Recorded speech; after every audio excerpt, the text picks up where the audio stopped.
po sa inyong lahat. Good morning po yung mga nasa ibang bansa. At magandang hapon din po yung mga nandito sa Pinas. Ayan. Binabati ko po yung mga tatlong presbyteros namin. Lalo po na si Tatay Owner T, si Ninong Co-Owner Honey Mars, at si kapatid CEO Anjo.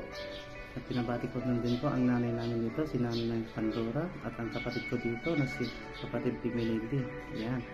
Papasalamat ako sa inyong lahat, pati po yung mga kapatid ko dito na walang sawang pagsusuporta at binibigyan yung tulong po. Tuwing may Holy Rosary tayo, at hindi lang yan, tuwing may event.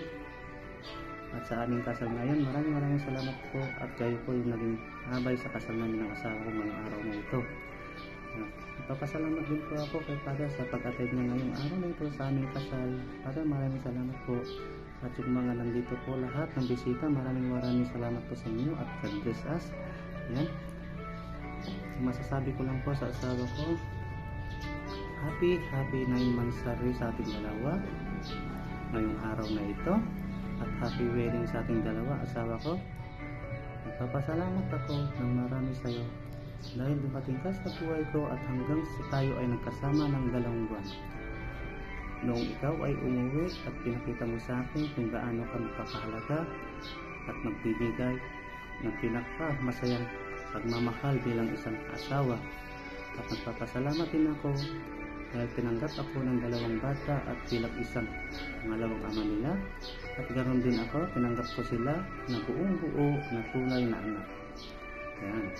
Kahit na bumalik man tayo sa LDR, sana hindi ka magbabago. Mahal na mahal kita, at huwag sana natin gawin yung mga bagay na kung ano yung mga bawal at hindi dapat ikakasira ng ating pamilya.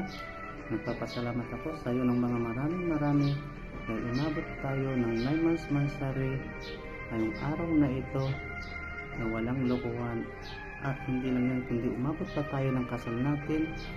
At sana maging masaya ka at masaya din ako ng sobra dahil tayo ay kasal na, asawa ko. Ayan.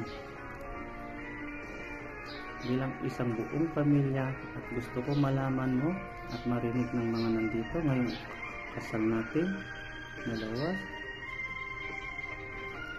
Nasayo lang ako, kontento na ako, hindi na ako maghahanap ng iba. At maraming salamat sa iyo, asawa ko, dahil tinanggap mo yung alok ko na bilang pakasalan kita ngayong araw na ito. Mahal na mahal kita, and I love you, asawa ko, and I love you all. Ayan. Kakanta po ako para sa asawa ko. Ayan. Dahil ito po kasi yung favorite ng kanta, simula nung hindi ko pa siya nakilala, at simula nung nabot kami ng ganito, nung nakilala ko, at dumating yung panahon na nabot din kami ng 9 months kasal hanggang sa araw ng aming kasal. Sana ito lang yung nililiri ko, kakanta na lang po kita, asawa ko.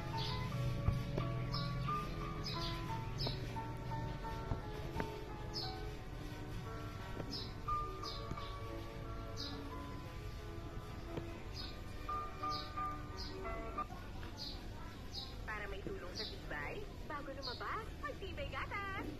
Bear Brand.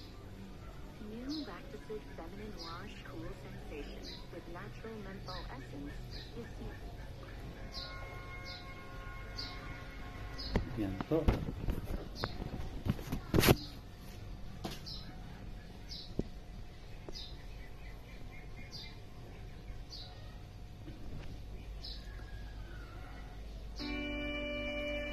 Asawa ko, itong kanta na ito para sa iyo kasi ito yung favorite mo.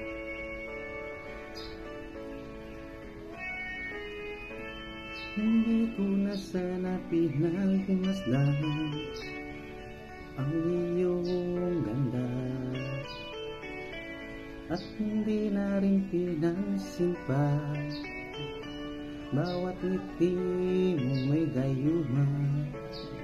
Dahil sa akala ko hindi ako iibig sa'yo, ikaw pala ang aakit sa puso ko.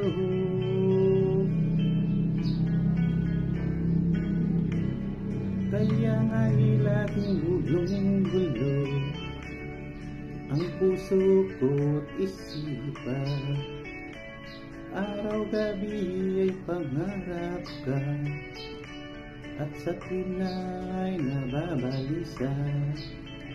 Dahil ba ang puso ko'y labis na umiibig sa'yo? Ikaw pala ang aakit sa puso ko. Ano ang gagawin sa utos ng damdamin? Para bang hangin na kahirap pigilin? Sana'y unawain ang pusong sa'yo'y balik. Nais kong malaman na iniibig kita. Yan, maraming salamat po sa inyong lahat, yung mga dumalo sa aming kasal ng asawa ko. Yan, and God bless us. Hindi ko na sana pinagmasdan ang iyong dala, at hindi na rin pinansin pa bawat ngiti mong may gayuma. Dahil sa akala ko hindi ako iibig sa'yo, ikaw pala ang aakit sa puso ko. Ano ang gagawin sa utos ng damdamin? Para bang hangin na kahirap pigilin?